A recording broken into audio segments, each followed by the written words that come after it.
მოგესალმებით. დღეს მინდა მოგიყვეთ თუ ვინ არის საქართველოს ვეტერანთა სამსახურის ხელმძღვანელი. ვინ არის კიტოვანის ძაღლის გამსეირნებელი, ბომბორა. ვინ არის ადამიანი, რომელიც იარაღით ვაჭრობდა. ვინ არის ადამიანი, რომელიც მილიონერი გახდა. ვინ არის ადამიანი, რომელიც ნარკომომხმარებელი იყო.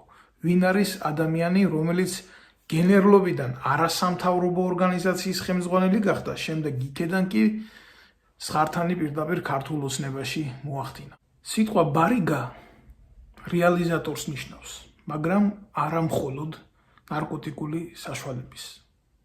სიტყვა ბარიგას იყენებენ იარაღით მოვაჭრის მიმართებაშიც. სწორედ ასეთი პიროვნება არის კობა კობალაძე, ადამიანი, რომელსაც გენერლის სტატუსი აქვს მითვისებული და რომელიც იარაღით ვაჭრობდა. სწორედ მაშინ, როდესაც საქართველოს შეიარაღებულ ძალებს თურქეთის არმია ამზადებდა, მაშინ რუსული სპეცსამსახურების დავალებით ბატონი კობალაძე ქურთებს ამარაგებდა.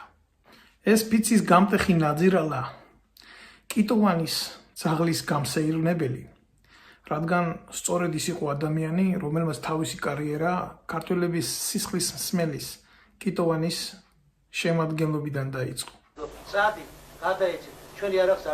მისივე დავალებით მოსაკლავად დასდევდა სვიად გამსახურდიას, აოხრებდა სამეგრელოს, მარადიორობდა და ასე უმტკიცებდა სიყვარულს მის პუტჩისტ პატრონებს. იქ იდგა კობა კობანაძე გენერალი, რომელიც მონაწილეობდა პირდაპირ პირველი პრეზიდენტის დევნაში.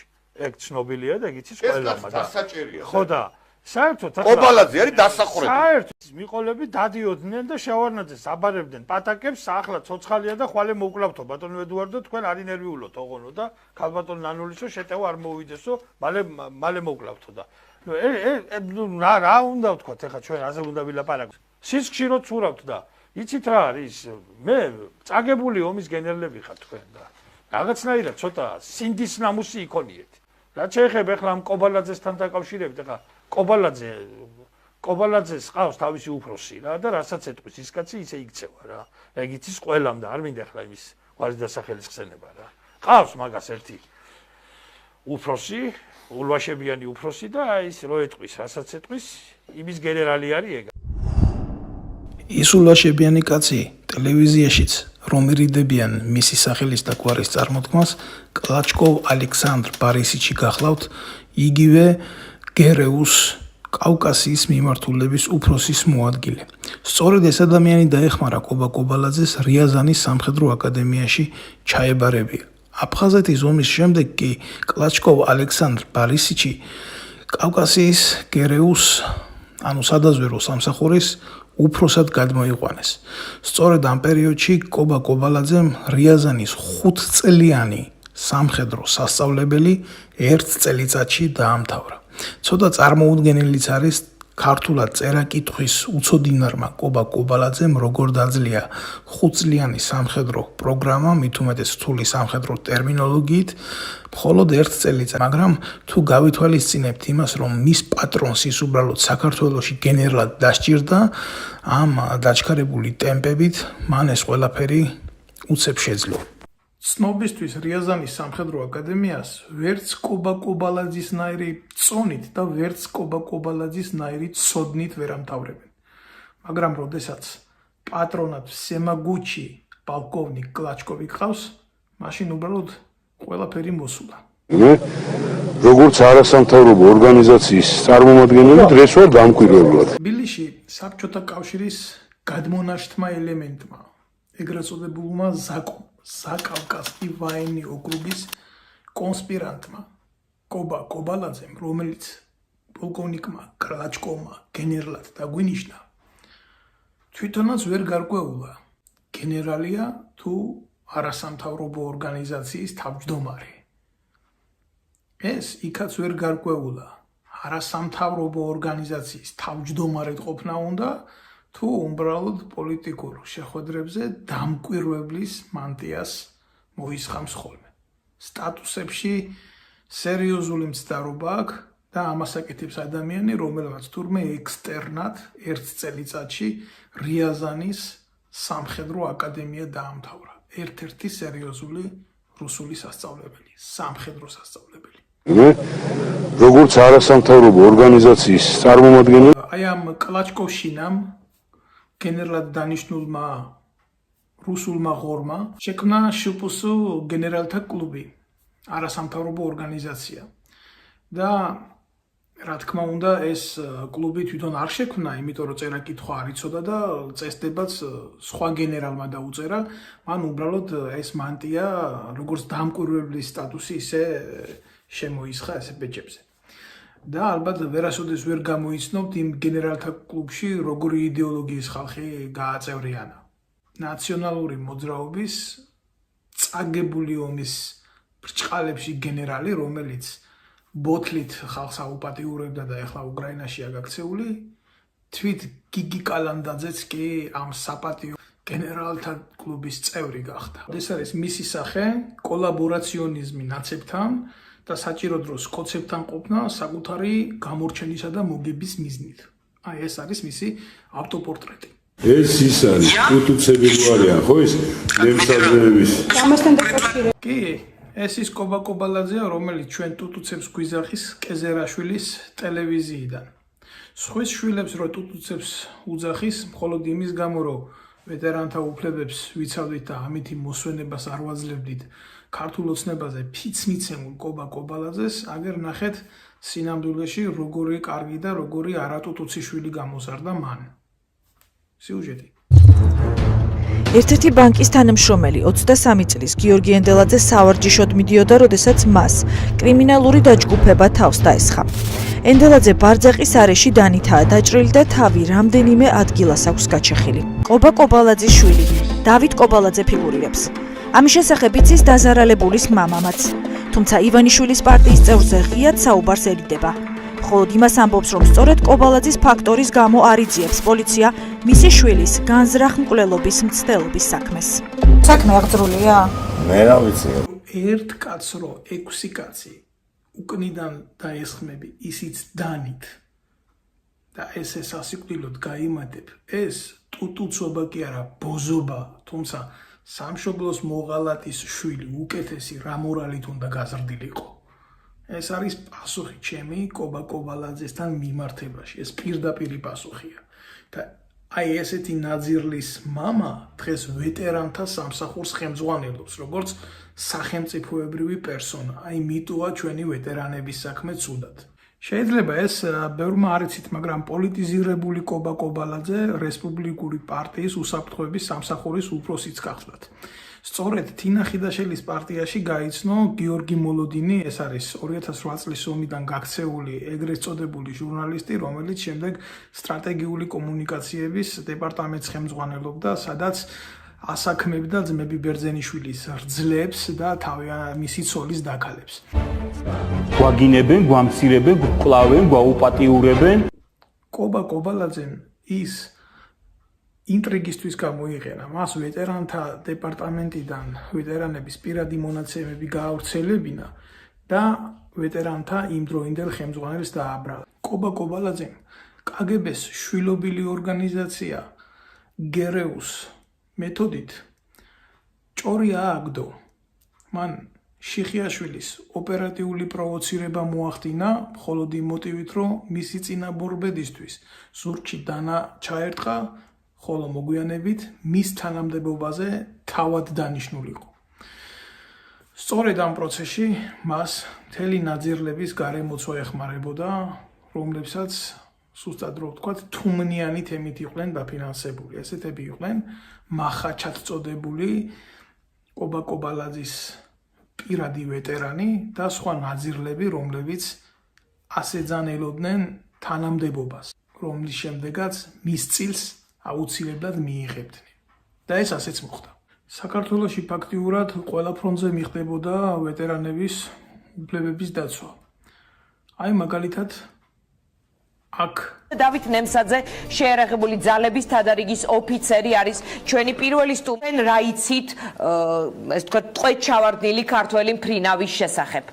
ამ თუნდაც აქ ბავშვი მყავდა, ფილტრების ანთება ჰქონდა და აციებული, სერიოზული და მეთქი მივალ რა მათთან რა ჩაჩიბაიასთან მივალ რა ვისთანაც გავალ კავშირი და იქნებ მიშველონ მეთქი რაღაც დამეხმარონ მეთქი ჟარში არ ღებულობენ და იქნებ ადამიანური ფაქტორი იქნებ რაღაცა გაეღვიძოთ რაღაცა დავაბარე ფემოდან დაურეკე მიღებიდან ადიუნტანტს თვითონაც SMS-ი მიწერე ტექსტური მომწერა კიო გამოუშვებო დაელოდეო და ჩამოდის ადიუტანტი ხელში მაკავეს ფულს რა და მოვდივარ გზაში გახარებული ვარ ახლა რაღაცა მგონია რა ნორმალური ერთი ან 100 ლარი ან რაღაცა წამლებისთვის ფილტრების ანთებას ამდენი უნდა ყველა მიცის დღეს და 5 ლარიანი მიჭირავს ხელში რა და 5 ტყვია ამისთვის დასაჭედებელი მისთვის შუბში ჩემი ხელიდან მაგრამ მე არ მაქვს ამის ან აი აქ მედლები რომ მიეცი ნატოს მედლები სად არის ნატოს სამეკავშირეო ცენტრი სად არის ამერიკის ელჩი ვეუბნები და ვეკითხები დღეს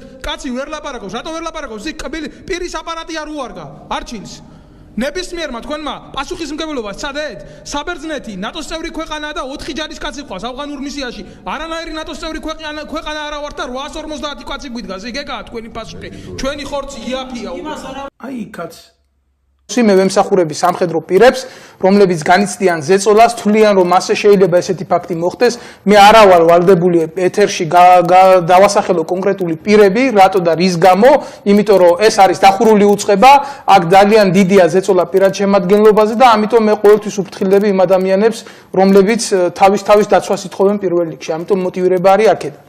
თუმცა თუ დაჭირდა სიტუაციას მეტი გამჭირვალობისთვის მე ამას ყველაფერს დავასახელებ და თავდაცვის სამინისტრომაც იმოქმედოს მეტი გამჭირვალედ. მე დღეს ველოდი დღეს აქ თავდაცვის სამინისტროს წარმოადგენს. რატო არა? ჩვენ შევთავაზეთ, თუმცა მათ უარი განაცხადეს და ეს არ უნდა იქცეოდეს უწყება, რომელსაც პრეტენზიები აქვს დემოკრატიულ განვითარებას. უამრავი ფაქტი შემიძლია მოვიყვანო მტკიცებულებად, მაგრამ ყველა გზაზე კობა კობალაძის ფიგურა ხელს მიშლიდა ამ ადამიანებისთვის რაიმე სერიოზული გამეკეთებია და შედეგი მიმეღო ხელისუფლებიდან მათთვის და მათი ინტერესების დაცვის გზაზე.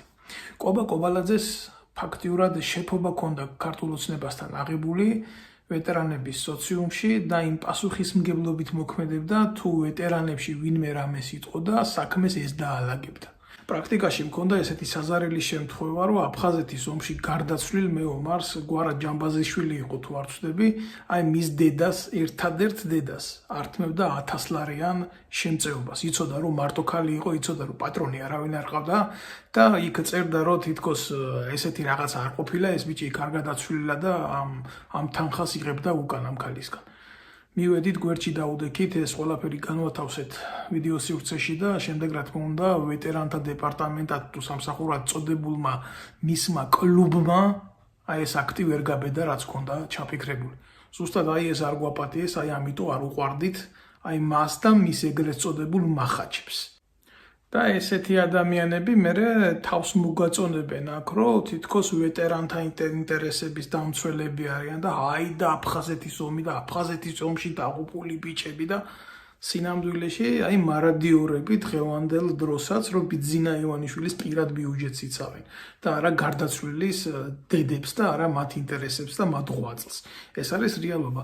აი ამ ფაქტთან დაკავშირებით კიდე გავიხსენებდი გარდაცვლილ გივი მელაძის მშობელს, რომელიც 2008 წლის ომის ვეტერანია ეს გივი მელაძე, ანგელოზივით ბიჭი დაიღუპა ავტოკატასტროფაში, ნაცებმა გადააგდეს სიცოცხლის დაწვევის ფულიც კი არ დაურიცხეს მის დედას ქალბატონ ზიამელაძეს და ეს კობა კობალაძე ეს მისი სასტავები ეს ყარყარაშვილები ისინი სანამ ხელისუფლებაში მოვიდოდნენ და დაჯდებოდნენ პრესკონფერენციებს მართავდნენ ამ ქალბატონთან ერთად და აი გივის სულზე ლაპარაკობდნენ რა დამსახურებული იყო და მე რომ მოვიდნენ ხელისუფლებაში კობა კობალაძემ ქალბატონ ზიას ბევრჯერ ზურგიში აქცია და ბოლოს პილატე პონტოელივით ხელები იმით დაიბანა რომ ხატი აჩუქა და ამით დაამთავრა ყველაფერი. აი ეს არის მათი ღირსება და ეს არის მათი მოვალეობის მოხდის ეგრეთ წოდებული ფორმა. მეტი ამათ სახელმწიფოებრივი აზრი და ვალდებულება არც დაღუპულებთან, არც მის დარჩენილ მშობლებთან არ გააჩნია. 2008 წლის ომის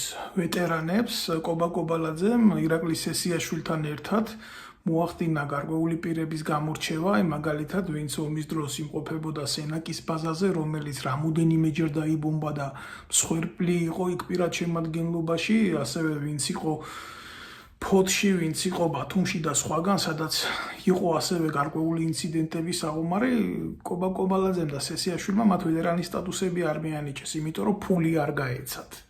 მარტივი გასაგებიანით რო გითხრათ, აი მაგალითად სენაკის ბაზაზე ვინც ჩვენ გვერდით დაიღუპა, მას მისცეს ვეტერანის სტატუსი, მაგრამ ვინც ცოცხალი გადავრჩით, მისთვის არ მოუნიჭებიათ. რო დავსვით ეს შეკითხვა გვითხრეს კობალაძის დავალებით, რომ თქვენ თუ ვეტერანობა გინდოდა, თქვენ უნდა მომკვდარიყავით. აი დაახლოებით ასეთი მიდგომა ჰქონდათ ჩვენს მიმართ. კობალაძე ვეტერანთა სამსახურში უფროსად გასვლის პირველი დღიდან იმით დაკავდა, რომ უპარტიოსნესი ქალბატონის სამსახურიდან გაგდება მოინდომა მის მაგივრად მისი მეგობრიშვილი რომ დაენიშნა მიტო. ამ ქალს ვერაფერი რო ვერ მოუხერხა ბოლოს მისი ეგრეთ წოდებული მეგობრების და ვეტერანების ვინმე მახაჩას ენით ბავშვს რომელსაც ეს ქალბატონი სრდიდა გააგებია შენ მისი მკვიდრიშვილი კი არა აყვანილი ხარ ნაშვილები ხარ და ისე გზრდისო. ამათ თუმნიან პროვოკატორებზე ლაპარაკი ნამდვილად არ მინდა, იმიტომ რომ ყოველთვის იმ თავზე უნდა ილაპარაკო, რომელიც ყარს და თევზი ნამდვილად თავიდან ყარს. მაგრამ თქვენ რომ იცოდეთ და წარმოიდგინოთ, როგორი რუპორი ყავს კობა კობალაძეს, მაგალითად ეს ვიღაცა მახაჩა.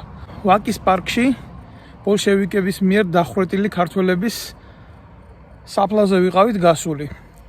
სწორედ იქ წამომეჭიმა, იმიტომ რომ თურმე მე სოციალურ ქსელში მიკამათია კობა კობალაძის მეგობრის შვილთან, რომელიც თურმე თამარ მოლაშვილის, აი იმ ქალის, რომ შენი შვილი ნაშვილებიაო, რომლის ბავშვსაც გააგებიეს, აი ეს ჩაჩოჩება რო უნდათ და აი ამ მისი მეგობრის შვილის წამოწევა, იმისთვის მithქვია თურმე რაღაცა. უბრალოდ წამოიჭიმა. და ასეთ შემთხვევაში, როდესაც საფლავებზე იმყოფები, ხო, შენ თავს უნდა სცე პატივი და შენ აღზრდას, რომ საფლავებზე ადამიანს ხელი არ დაარტყა. ეგ რამოდენიმე სხვა გენერალის ესწრებოდა ამ ფაქტს და ნახეს ეს მისი დამოკიდებულება და შემდეგ მითხრეს, რომ ნუ ეს არ არის კაცი, ეს არ არის ადამიანი, სხვათა შორის იმ ხალხმა მითხრა, რომლის დაქვემდებარებაშიც ეს მალხასტოფურია მსახურობდა თუ რა ვიცი, მარაზმი, რომელიც 2 კაპიკის გულისთვის ყველაფერს იკადრებს და მისი გარემოცვა იქ დღეს რო ეგრეთ წოდებულ ლაივებს წერენ სოსო გოგაშვილთან ერთად, აი გაშლილი ნივის კაპოძე რო ჭამდნენ პურს და შემდეგ უკვე დაჭერილი სოსო გოგაშვილი რო აღარავის აღარ მოწონს და უბრალოდ დიფერენციაციას ცდილობენ მაგისგან. აი ესეთი ადამიანები, ესეთი პროვოკატორებით არის ეს აყროლებული ზაკავკასკი ვაინი ოკრუგის ნაბოძვარი კობა კობალაძე სავსე. თბილისში მე ამ ტიპთან მქონდა გარკვეული ურთიერთობა, ერთი შეხვედრის ურთიერთობა, ისიც დამირეკა თვითონ, გამომიარა მისი ჯიპით. წავედით რაღაც რესტორანში, მარხვაზე ვარო და გასკდა ლობიოს ჭამით და ნუ მითხრა, რომ აი მეგობარო, იციო რაო, აი ახლა ადექიო და ელისო კილაძეს აგინეო და მეო შენო დაფინანსებასო მოგიძებნიო. ნამდვილი გითხრათ, ჩემთვის ელისო კილაძე და კობა კობალაძე ერთი ყლე არის.